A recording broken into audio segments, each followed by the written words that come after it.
ಕ್ಷೇತ್ರದ ವಿಧಾನಸಭಾ ಶಾಸಕರಾದಂತಹ ಸನ್ಮಾನ್ಯ ಶ್ರೀ AR ಕೃಷ್ಣಮೂರ್ತಿ ಅವರು ಗೂಳಿಪುರ ಗ್ರಾಮದಲ್ಲಿ ರಸ್ತೆಯ ಒಂದು ಅಭಿವೃದ್ಧಿ ಕಾರ್ಯಕ್ರಮವನ್ನು ಬಹಳ ಯಶಸ್ವಿಯಾಗಿ ನೆರವೇರಿಸಿಕೊಟ್ಟಿದ್ದಾರೆ. ಅವರಿಗೆ ನಮ್ಮ ಗ್ರಾಮಸ್ಥರ ಪರವಾಗಿ ತುಂಬು ಹೃದಯದ ಧನ್ಯವಾದಗಳನ್ನು ಅರ್ಪಿಸುತ್ತೇವೆ.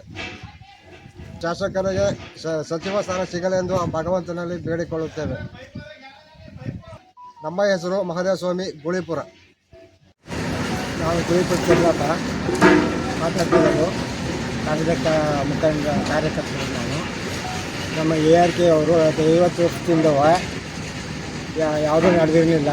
ಈಗ ನಮ್ಮ ಲಿಂಗಾಯತ್ ಬೀದಿಗೆ 20 ಲಕ್ಷ ರೂಪಾಯಿ ಅನುದಾನ ಕೊಟ್ಟು ನಾವು ರೋಡ್ ಮಾಡಿಸ್ತಾವ್ರೆ. ಅವರಿಗೆ ಉಸ್ತುವಾರಿ ಸಚಿವರು ಕೊಡಬೇಕಂತಂದು ಬೇಡಿಕೆಯನ್ನು ಈ ಗೂಳಿಪುರ ಗ್ರಾಮಸ್ಥರು ಕೇಳಿಕೊಳ್ತೀವಿ. ಯಾಕಪ್ಪ, ಹಿಂದೆ ಇದ್ದವರು ಈ ಥರ ಯಾರೂ ಮಾಡಿರಲಿಲ್ಲ. ನಾವು 20 ಲಕ್ಷ ರೂಪಾಯಿನ ಲಿಂಗಾಯತ್ ಬೀದಿಗೆ ರೋಡ್ ಹಾಕಿ CC ಚರಂಡಿ ಹಾಕಿ ಎಲ್ಲ ಅನುಕೂಲ ಮಾಡಿಕೊಟ್ಟಿದ್ದಾರೆ. ಅವರಿಗೆ ನನ್ನ ಕೃತಜ್ಞತೆಗಳು ಹಾಗೂ ಗ್ರಾಮಸ್ಥರ ಪರವಾಗಿ ಕೃತಜ್ಞತೆ ಸಲ್ಲಿಸುತ್ತೇವೆ.